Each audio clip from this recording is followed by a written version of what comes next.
81 ayat 18, wasubhi idza tanaffas. Fajar di Quran surah ke-17 ayat berapa? Ayat berapa? 78.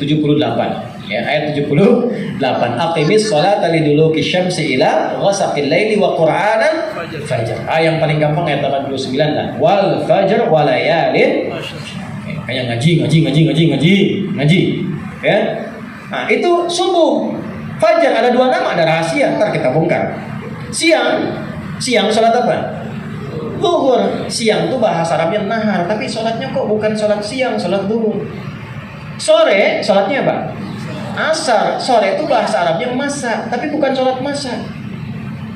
Ya, salatnya asar. Maghrib menjelang malam. Ya kan? Malam bahasa Arabnya lail, tapi salatnya isya. Padahal malam itu lail. Istimewa di malam hari, lailah. Inna anzalnahu fi lailatil qadar. Kenapa lailah? Karena ada yang istimewa di malam itu beda dengan yang lain. Tapi lailnya malam. Lail, lela, lili, leli, layali itu malam. Ibu leli, ibu malam-malam. Tuh. Tapi sholatnya sholat isya itu gimana memahaminya tuh? Memahaminya gimana? Karena nama-nama sholat itu dari Allah kepada Rasulnya membawa makna, membawa pesan. Subuh dari kata asbah artinya yang sudah siap dengan rencana, punya planning, punya persiapan sebelum bangun. Dari mana tafsirnya? Hadis riwayat Abu Dawud nomor berapa? Nomor 1367. Siapa yang meriwayatkan? Ibnu Abbas radhiyallahu taala anhuma. Di mana tempatnya? Di kediaman Sayyidah Maimunah radhiyallahu taala anha. Apa yang dikatakan? Qala kana an-nabiy sallallahu alaihi wasallam idza istayqadha min naumihi fajalasa wa masaha bi yadihi min athari naumihi faqara khawatim ali Imran fadaba ila shinil mu'allaqa fatawadda. Al-hadis adalah kebiasaan Nabi Sallallahu Alaihi Wasallam. Kalau beliau bangun dari tidurnya, beliau duduk dulu sebentar supaya tenang keadaan dirinya. Lalu menghilangkan bekas ngantuk dengan tangannya yang bersih. Dengan tangan yang bersih. Karena ada hadis lain mengatakan kalau bangun dari tidur cucilah tangan terlebih dahulu karena engkau tidak tahu kemana tangan itu berkelana saat tidur. Ya, nah dengan tangan yang bersih bersihkan. Setelah itu apa? Membaca 11 ayat terakhir surah Ali Imran. Inna fi khalqis samawati wal ardi wa ikhtilafil laili wan nahari la ayatin liulil alladzina yadhkuruna Allaha qiyaman wa qu'udan wa 'ala junubihim wa yatafakkaruna fi khalqis samawati wal rabbana ma khalaqta hadza batila subhanaka faqina.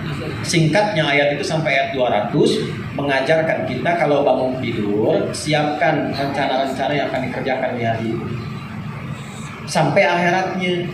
Jangan cuma cari dunia, akhiratnya dapat enggak? Anda selama bertugas sampai jadi perwira di sini berapa yang jadi ibadah untuk bekal akhirat? Anda yang punya harta dikumpul-kumpul, semakin banyak harta semakin belum kenal Allah, berapa banyak lagi harta yang dibutuhkan? Anda yang belajar ilmu sudah tinggi, sudah gelar tinggi belum kenal Allah, kasihan kalah anak TK tuh. Anak TK belum balik hafal Quran 30 juz. Anda sudah gelar banyak, baca Quran pun belum mampu, berapa banyak lagi waktu yang dibutuhkan untuk mendapatkan bagian itu? Banyak, rencanakan, mau kapan? Engke kumaha bukan kumaha engke.